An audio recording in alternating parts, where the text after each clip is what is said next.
बात बेबात पे अपनी ही बात कहता है। मेरे अंदर मेरा छोटा सा शहर रहता है। दोस्तों, मेरा नाम है नीलेश मिश्रा। कहानियां सुनाता हूं। मैं आपको सुनाने जा रहा हूं अपनी मंडली की सदस्य अनुलता राज नायर की लिखी कहानी एक दिन वो मिली।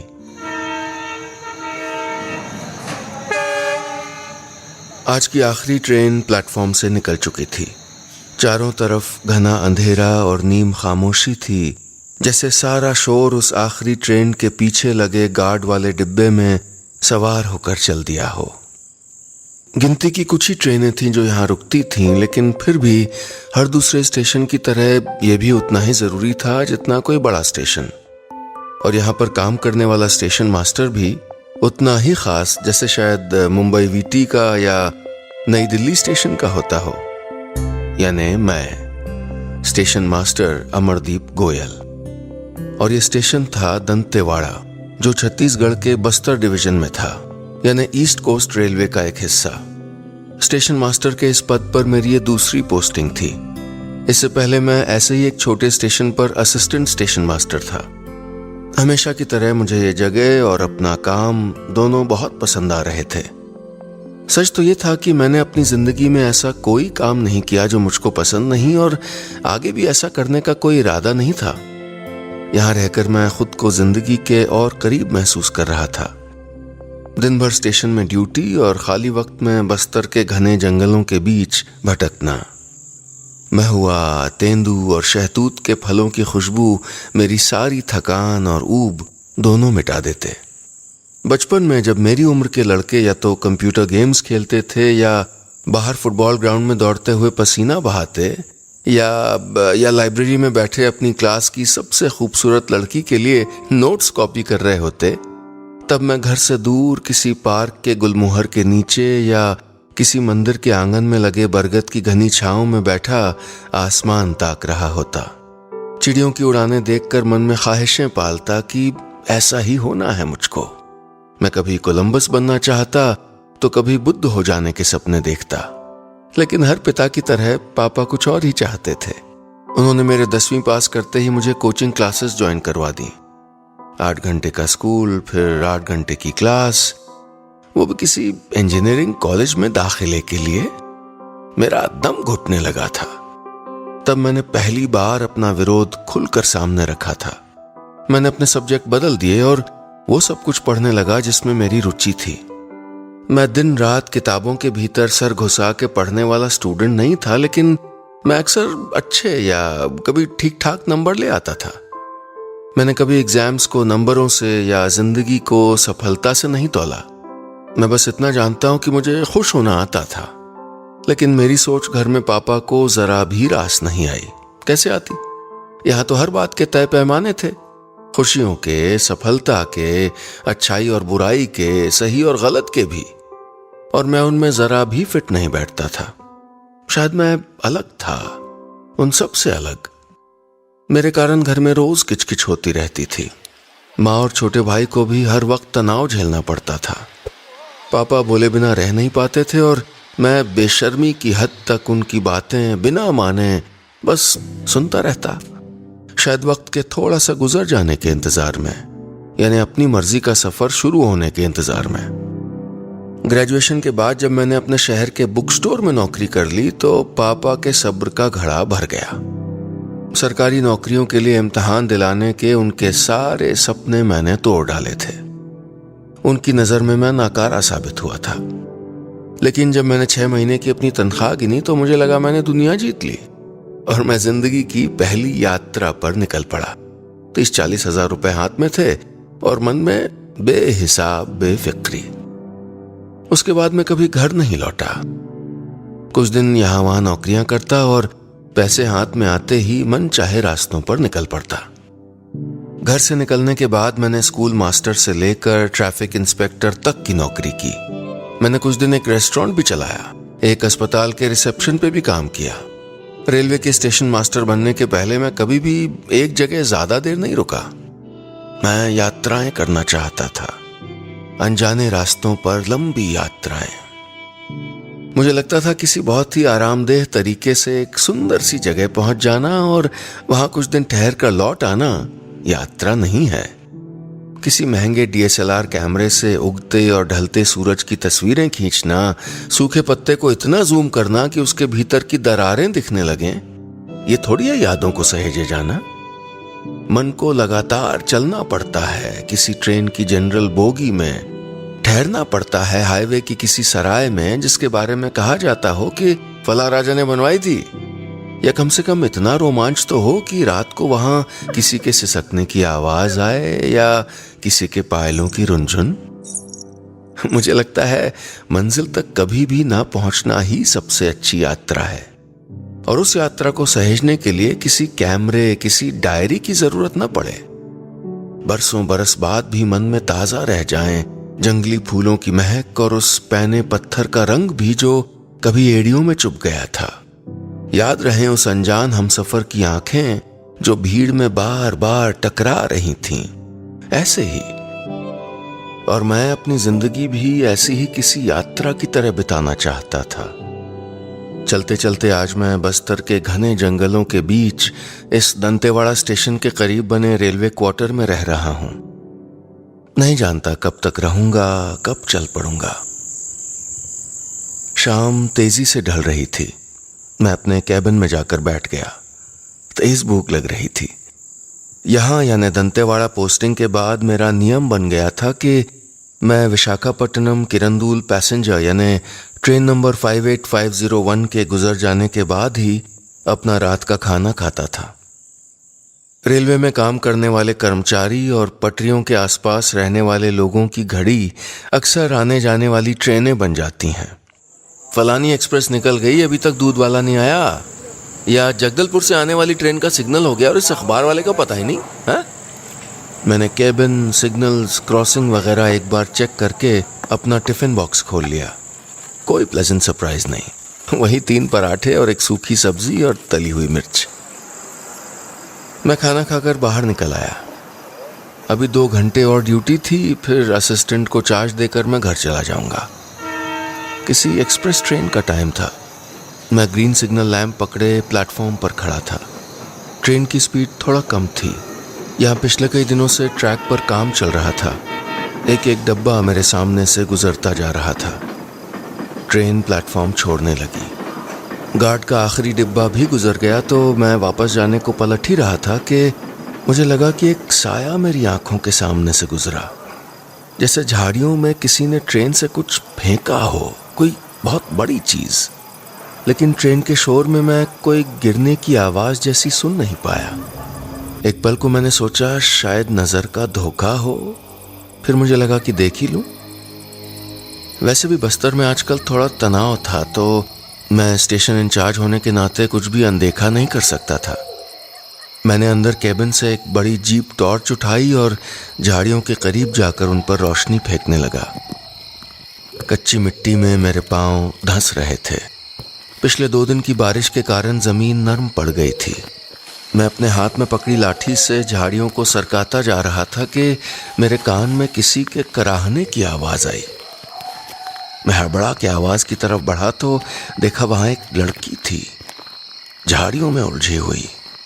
उसके कपड़े मिट्टी से सने हुए थे। मैंने जल्दी से उसे कंधे पर उठाया और प्लेटफॉर्म के कोने में लगी बेंच पर लिटा दिया। मैंने अपना चेहरा उसके करीब ले जाकर ध्यान से देखा।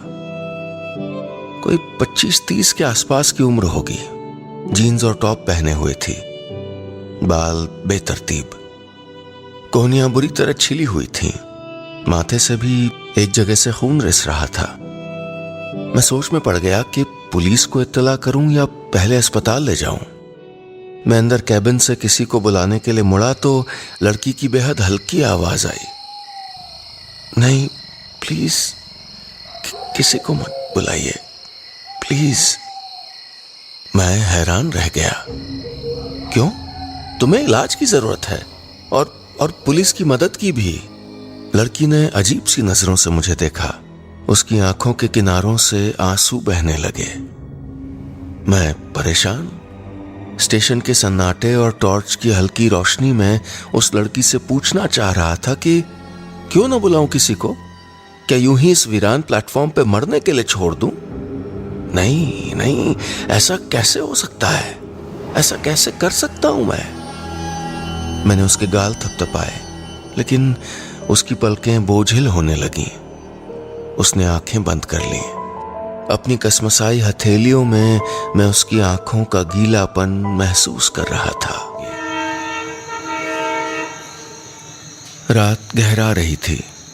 आज तो बादलों के कारण चांद की रोशनी भी नदारद थी। मैंने हाथ में पकड़े लैंप को एक बार फिर सामने बेहोश पड़ी लड़की की तरफ किया और रोशनी उसके ऊपर डाली। बेहोश ही है ना? यह ख्याल आते ही मैं घबरा गया। मैंने अपनी उंगलियां उसकी नाक के ऊपर रखकर महसूस करने की कोशिश की। हाँ, सांस तो चल रही थी। मैं बड़ी उलझन में था कि इसकी बात मानूं या ना मानूं, यानी इसे अस्पताल ले जाऊं कि नहीं, क्योंकि अस्पताल यानी पुलिस तक भी बात जरूर पहुंचेगी। और इसे ना ले जाऊं तो करूं क्या? लड़की के माथे से रिश्ता खून उसके गालों तक आ गया था। पता नहीं और कहां कहां चोट हो। मरहम पट्टी न हुई तो कहीं कुछ हो न जाए इसे। मैं बड़ी उलझन में था।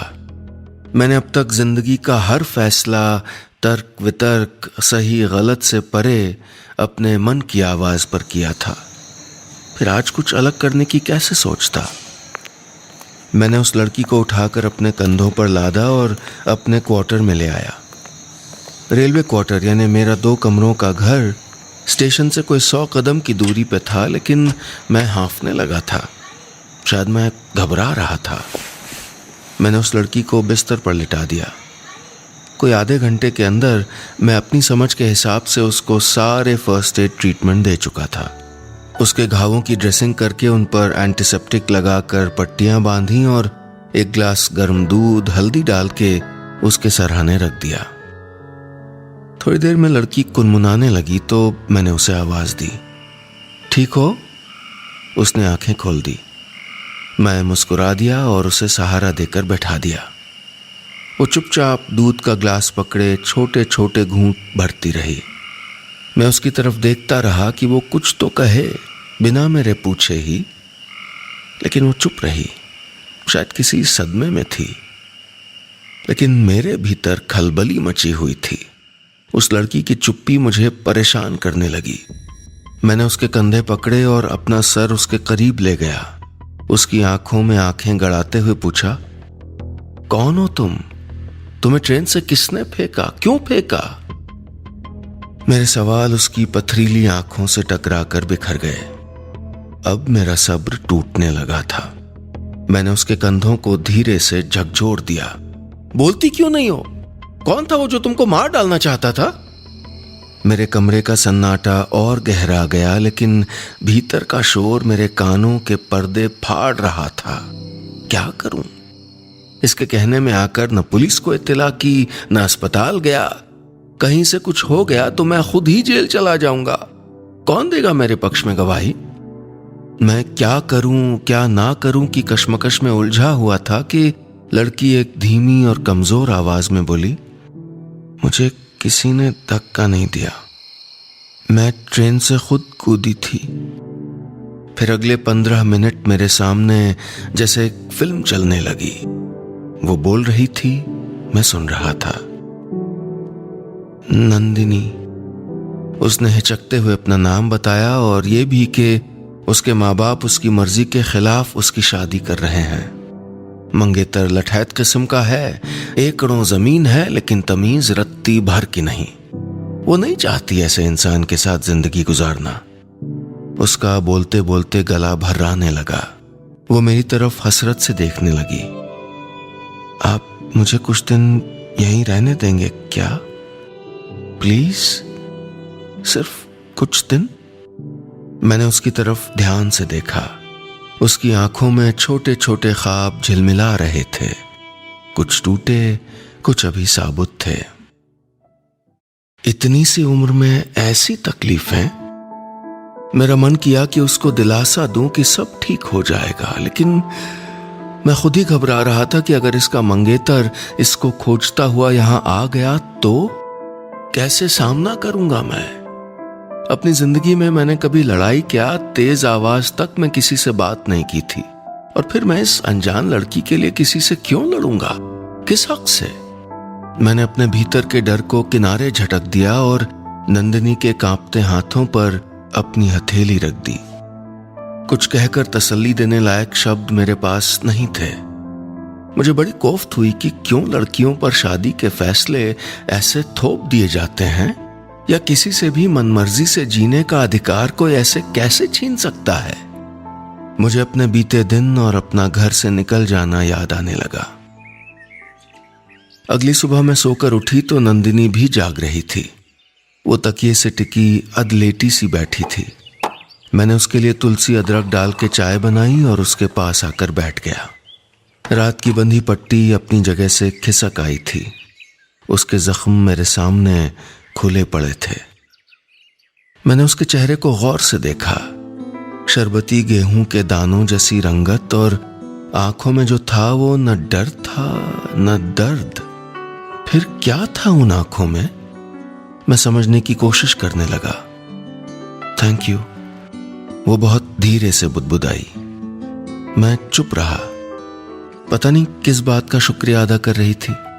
पुलिस को खबर न करने का, या जान बचाने का, या आश्रय देने का, या इस तुलसी वाली चाय का। ट्रेन के तेज सायरन से मैं चौंक गया। मेरा स्टेशन जाने का समय हो रहा था। किरंदुल विशाखापट्टनम पैसेंजर भी दंतेवाड़ा स्टेशन से निकल गई थी। मैंने नंदिनी के बगल में एक स्टूल रखकर उस पर पानी की बोतल और टोस्ट रख दिए और पूछा, मैं ड्यूटी पे जाऊं तो तुम्हें डर तो नहीं लगेगा? दरवाजा बंद रखना, मैं दोपहर से पहले आ जाऊंगा। वो हल्के से हंस दी। आप जाइए, मुझे डर नहीं लगेगा। स्टेशन में अपने कैबिन में बैठा मैं नंदिनी के बारे में ही सोचता रहा। कैसी अजीब लड़की है। एक बेमेल शादी से बचने के लिए उसने अपनी जान खतरे में डाल दी। शक्ल से इतनी तेज तर्रार भी तो नहीं दिखती। क्या पता होगी तेज, मैं जानता ही कितना उसको। पर मुझे लगा कि मैं जानना चाहता हूं। मैं अनमना हो गया। उस लड़की, मेरा मतलब नंदिनी का मेरे घर में होना मुझे बेचैन कर रहा था। मैं कैबिन से बाहर आया और अपने असिस्टेंट से तबीयत ठीक न लगने का बहाना करके घर आ गया। अपने ही घर का ताला खोलते हुए मैं झिझक रहा था। मैंने दरवाजा खोलने के पहले थोड़ा शोर किया, बेवजह की खटर पटर, फिर अंदर आ गया। नंदिनी बिस्तर पर नहीं थी। मैंने आवाज लगाई। वो रसोई से बाहर निकली और उसके साथ रोटी सेकने की सौंधी सी खुशबू भी आई। मुझे अपने घर में किसी को देखने की आदत नहीं थी, खासतौर पे किसी औरत को देखने की तो बिल्कुल भी नहीं। तुम ये सब क्यों करने लगी? मैंने उसके हाथ से चिमटा लेकर रख दिया। उसने बिना बहस किए चिमटा फिर उठा लिया और रोटी बनाने लगी। मैंने ध्यान दिया कि उसकी कलाई में चूड़ियां नहीं थीं, बस लोहे का एक पतला कड़ा था, जैसा गुरुद्वारे में मिलता है वैसा ही कुछ।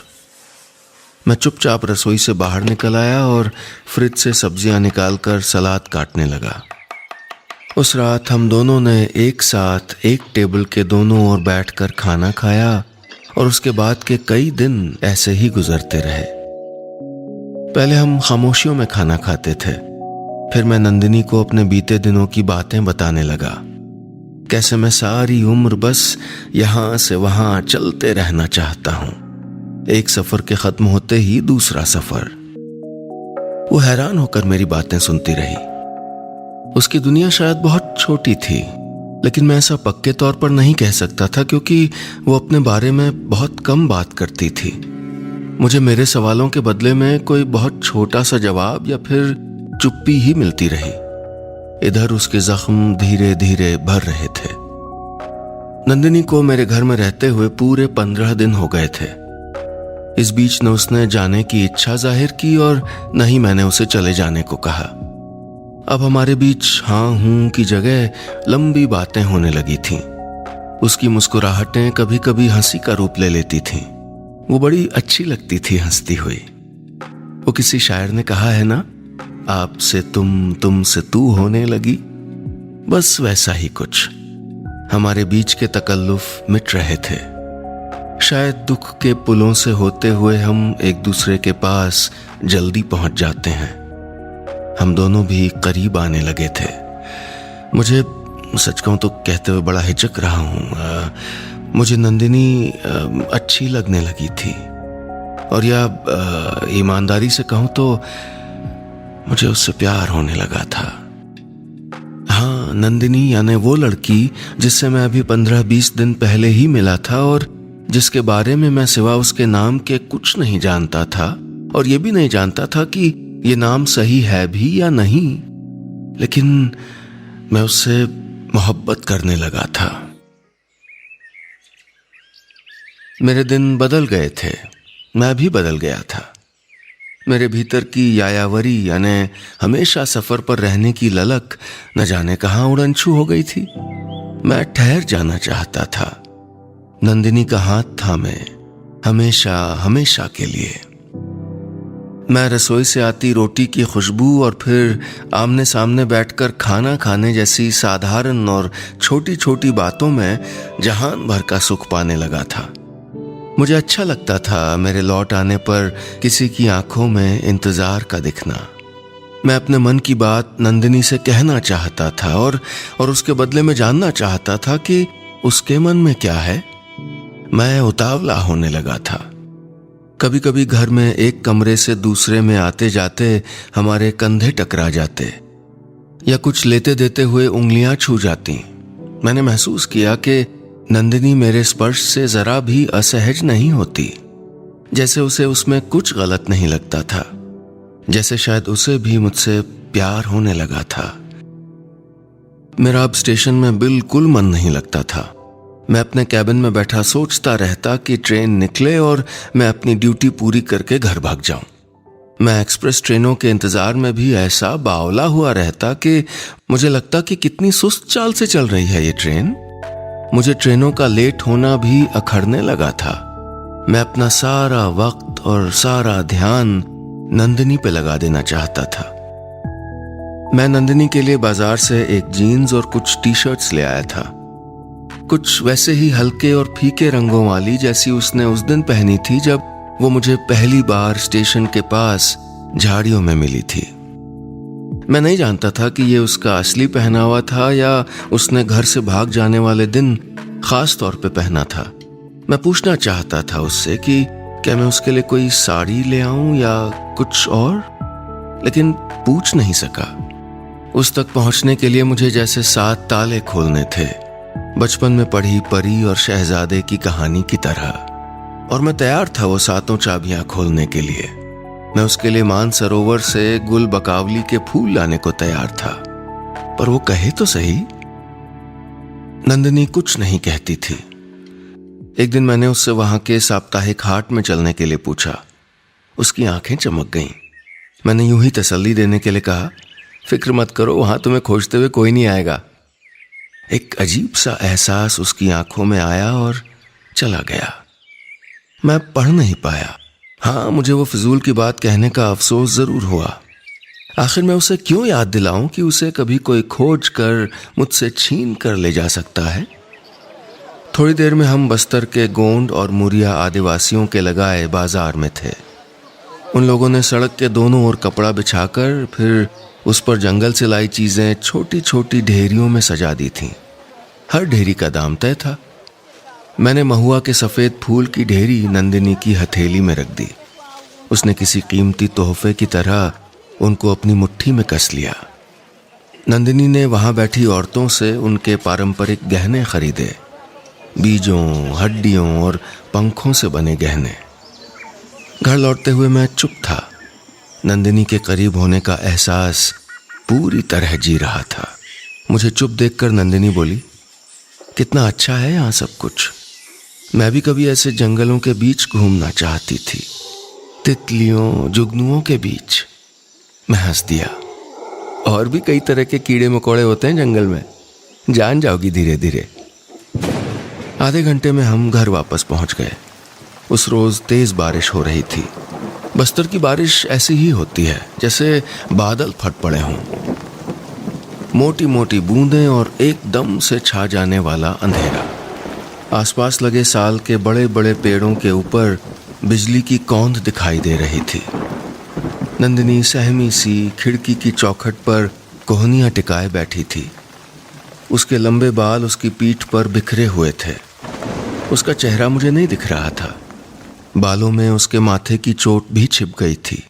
मैं बिल्कुल भूल गया था कि वो यहाँ सिर्फ आसरा पाने को आई है। मैं ये भी भूल गया था कि वो किसी एक दिन लौट जाने के लिए आई है। मैं उसके करीब जाकर खड़ा हो गया, ठीक उसके पीछे। उसने पलटकर मुझे नहीं देखा।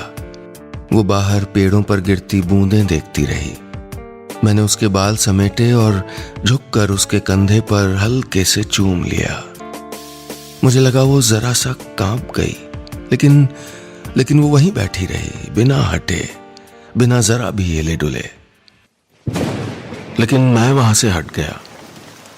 अपने लैपटॉप पर पुराने फिल्मी गाने लगा दिए। आवाजों से कमरा भरने लगा। हम दोनों चुपचाप एक के बाद एक गाने सुनते रहे।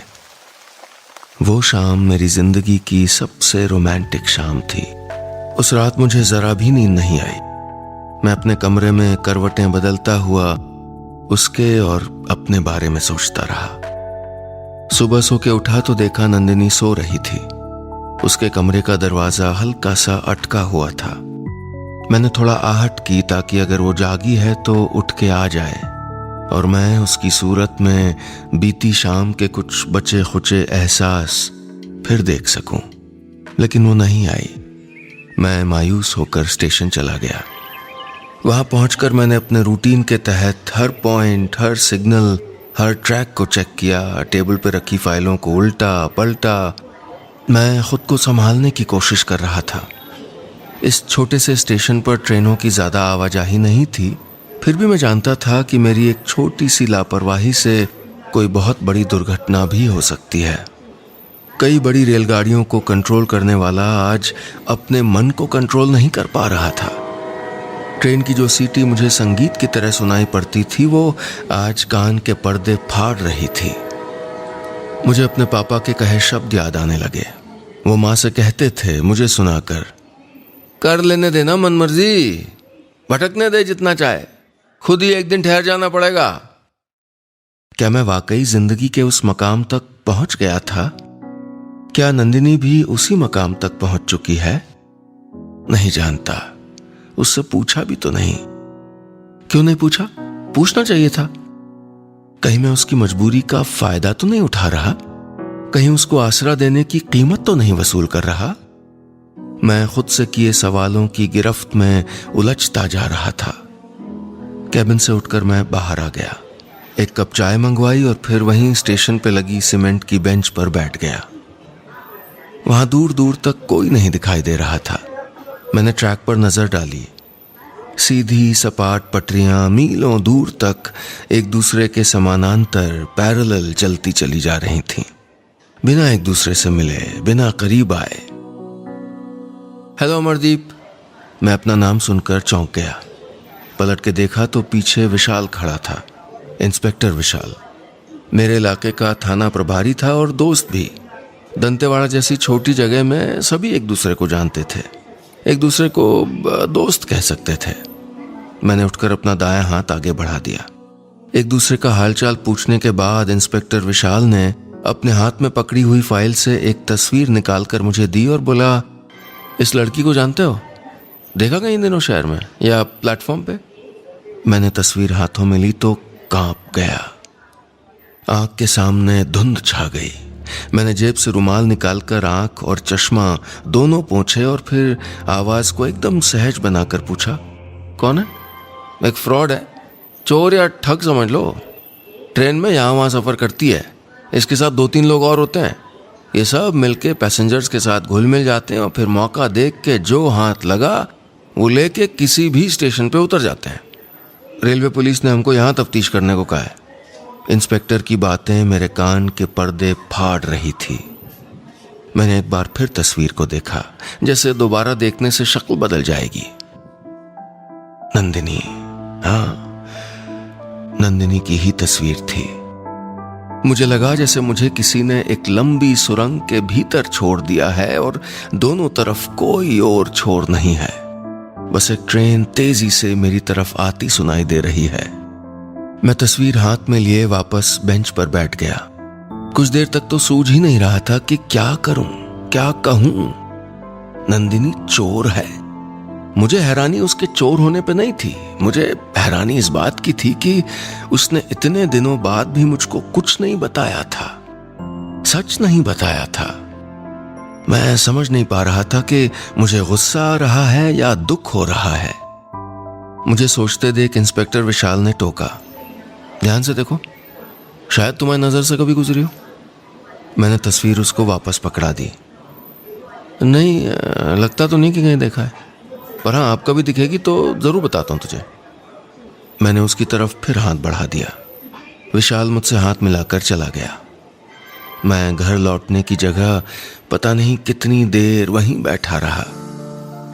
दूर बेलाडीला की पहाड़ियों के पीछे सूरज ढलने को था, आसमान सिंदूरी होने लगा था, लेकिन मेरे भीतर एक घना स्याह अंधेरा फैलने लगा था, वो जो धीरे धीरे मेरे वजूद को स्याह कर रहा था। मैं स्टेशन से निकला तो आधी रात गुजर चुकी थी। मेरा मन किया कि लौटूं ही नहीं। इतना अस्थिर मैंने खुद को कभी महसूस नहीं किया था। समझ नहीं आ रहा था कि क्या करूं। घर जाकर नंदिनी को, नंदिनी, मैं सोचने लगा कि यही नाम है ना उसका, या ये नाम भी झूठा है। मैंने इंस्पेक्टर से पूछा ही नहीं। पूछ सकता था, लेकिन तब सोचने समझने की शक्ति अचानक कहीं गुम हो गई थी। मैं अभी बहुत उलझन महसूस कर रहा था। क्या करूं? इंस्पेक्टर को फोन कर दूं कि ये रहा तुम्हारा मुजरिम, जो शायद मेरा भी मुजरिम था, या घर जाकर उससे सवाल जवाब करूं, झगड़ पड़ूं, उलाहने दूं, ताने मारूं? क्या करूं मैं? अपने फैसले एक झटके में लेने वाला मैं आज न जाने किस भूल भुलैया में फंस गया था। विशाखापट्टनम की ओर जाने वाली एक्सप्रेस ट्रेन धड़धड़ाती हुई आ रही थी। उसका मेरे स्टेशन पर स्टॉपेज नहीं था।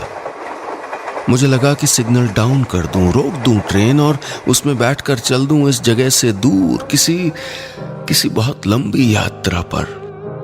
या काश कोई ऐसी ट्रेन आ जाए जो मुझे पीछे की तरफ ले जाए, उन बीते दिनों में जब मैं नंदिनी से मिला ही नहीं था। जब मैं घर पहुंचा तो रात के 12 बज रहे थे। मेरे खटखटाने के पहले ही नंदिनी ने दरवाजा खोल दिया। मैंने उसके चेहरे को गौर से देखा, लेकिन उस मुखौटे के भीतर झांक नहीं पाया। मैं बिना कुछ कहे अपने कमरे से चला गया। थोड़ी देर में मुझे रोटी सेकने की खुशबू आने लगी, लेकिन मुझे बिल्कुल भूख नहीं थी। मैंने दरवाजा अंदर से बंद किया और बिस्तर पर लेट गया। बहुत थका हुआ महसूस कर रहा था। ऐसा लग रहा था जैसे किसी बड़ी बीमारी से उठा हूं। मेरी नींद खुली तो खिड़की के पर्दे से सुबह की कच्ची धूप मेरी आंखों पर पड़ी। मैं झटके से उठ गया। बाहर आया तो नंदिनी वहीं बैठी थी। उसके सामने 2 प्याले चाय रखे थे। मैंने एक प्याला उठाया और अखबार पलटने लगा। नंदिनी मेरे थोड़ा पास आई और बोली, कुछ परेशान है? रात खाना भी नहीं खाया? तबीयत ठीक नहीं लग रही। मैंने बिना उसकी तरफ देखे कहा और पेपर पर नजर गड़ा ली। अखबार में जगह जगह चोरी, डकैती, लूट की खबरें थीं और मुझे हर खबर में नंदिनी का नाम दिखाई दे रहा था। मेरा स्टेशन जाने का बिल्कुल मन नहीं था। मैंने फोन करके स्टाफ को बता दिया और अखबार परे सरका दिया। नंदिनी अब भी मुझे एकटक देख रही थी। मैं भी उसे देखने लगा, जैसे हम वो बचपन वाला खेल खेल रहे थे कि जिसकी पलकें झपकी वो हार गया। उसकी सूरत मुझे किसी बच्चे की तरह ही लगी। सच जानकर भी मुझे न जाने क्यों यकीन नहीं आ रहा था, या शायद मेरी आंखों पर मोहब्बत का मोटा पर्दा पड़ गया था। मैं उठा और नंदिनी का हाथ पकड़कर बाहर ले आया। कोई 15 मिनट बाद हम दोनों दंतेवाड़ा के खास दंतेश्वरी मंदिर में थे। वैसे ठीक ठीक कहूं तो मंदिर में नहीं, मंदिर के पीछे बह रही नदी के पास थे। नंदिनी कभी नदी के बहते पानी को देखती, कभी मुझे। मैंने गौर किया कि उसने हाट बाजार से खरीदे गहने पहन रखे थे, हाथ में मोटे मोटे कड़े और गले में हंसुली जैसा कुछ। वो आज एकदम अलग लग रही थी। मैंने उंगली के इशारे से उसको 2 नदियों का संगम दिखाया, एक शंखिनी और दूसरी डंकिनी। एक का पानी बिल्कुल मटमैला और दूसरी एकदम साफ। नंदिनी चुपचाप देखती रही, फिर हौले से बोली, संगम के बाद तो दोनों नदियां एकदम साफ दिखने लगी है ना? कहकर मैं वहां से मुड़ गया। मैं नहीं जानता था कि मैं उससे कुछ बोलूं या पूछूं। मुझे अब भी उम्मीद थी कि शायद इंस्पेक्टर को कोई गलत फहमी हुई हो।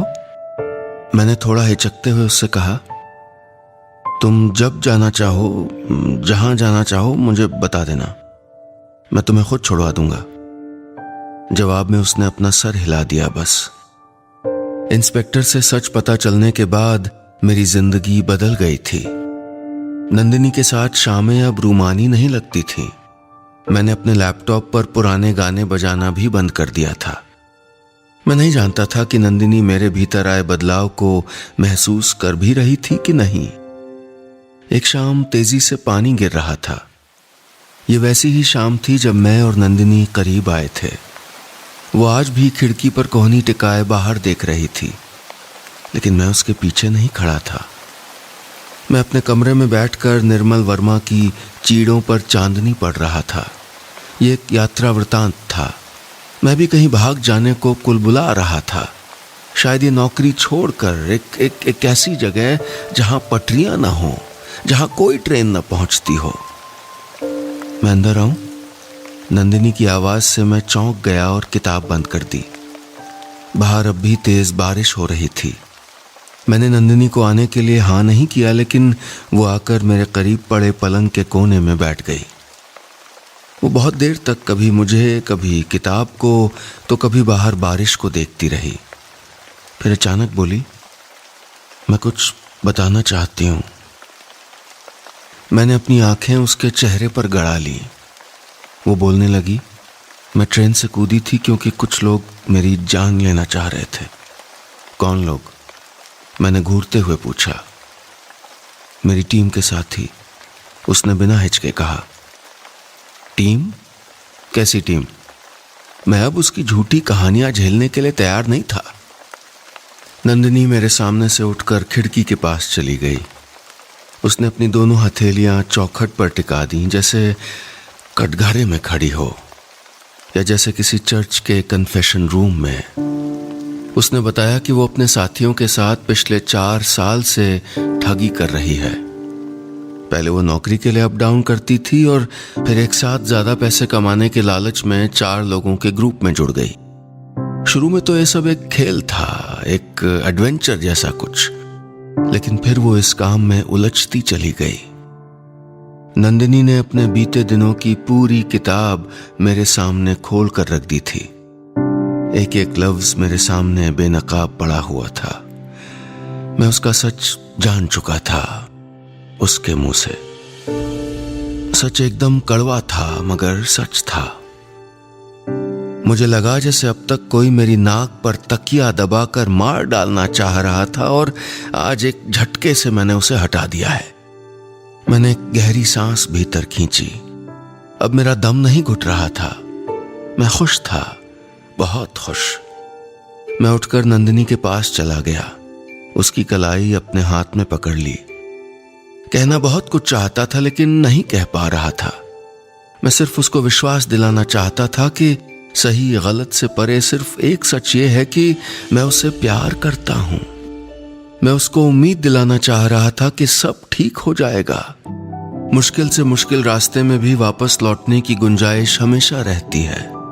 और मैं उससे एक जरूरी सवाल भी पूछना चाहता था कि क्या वो भी मुझसे मोहब्बत करती है मेरी तरह, सभी तर्कों, सभी सवालों के परे। नंदिनी की आंखें गीली थीं। उसकी आवाज भी भर्रा रही थी। मैं उसके करीब चला गया, बहुत करीब। मैंने उसे अपने सीने से भींच लिया। बाहर बारिश थम गई थी। मन के भीतर भी सब कुछ धुला धुला दिखाई पड़ रहा था। मैंने अपना लैपटॉप खोला और गाने लगा दिए। रसोई से रोटियों की खुशबू आने लगी तो मैंने टेबल लगा दी। परफेक्ट, मैं बुदबुदाया। उस रात मैं बहुत दिनों के बाद गहरी नींद सोया। सुबह उठा तो सूरज चढ़ चुका था। मैंने घड़ी पर नजर डाली। अरे बाप रे, 8 बज गए। मैं फुर्ती से तैयार होकर बाहर आया। टेबल पर एक प्याला चाय ढकी रखी थी। मैंने उठाकर घूंट भर लिया। चाय एकदम ठंडी थी। मैं गर्म करने रसोई में चला आया। वहां गैस लाइटर से दबा हुआ एक कागज रखा था। मैं डर गया। क्या है ये? और नंदिनी कहाँ चली गई? मैंने चश्मा पहना और कागज पर लिखा पढ़ने लगा। तुमसे कई दिनों तक सच छुपाए रखने की माफी मांगना चाहती हूँ, लेकिन अब बहुत हल्का महसूस कर रही हूँ। जा रही हूँ। बहुत से हिसाब बराबर करने हैं। न जाने कितना लेन देन बाकी है, लेकिन वादा है जल्दी लौटूंगी, तुम्हारे साथ किसी अनजाने लंबे सफर पर चल निकलने के लिए। मैंने कागज को अपनी मुट्ठी में भींच लिया। तेजी से स्टेशन की तरफ लपका। प्लेटफॉर्म सूना पड़ा था। मैंने बुकिंग क्लर्क से पूछा कि कोई लड़की आई थी क्या टिकट लेने। उसने कुछ देर सोचा, फिर ना में सर हिला दिया। मुझे लगा वो शायद बस से या टैक्सी से चली गई हो। खैर, क्या फर्क पड़ता है कि कैसे गई या कहां गई। सच तो ये था कि आखिर वो चली गई थी। नंदिनी के साथ बिताए पिछले कुछ दिनों में मैं मोहब्बत के सारे रंग देख चुका था। एक इंतजार का रंग बाकी था, वो भी सही। नंदिनी के सच को सच मानकर उसके वादे पे एतबार करके मैं रोज स्टेशन चला आता हूं। पटरियों को दूर कहीं मिलते देखना मुझे अच्छा लगता है। बस इतनी सी थी ये कहानी।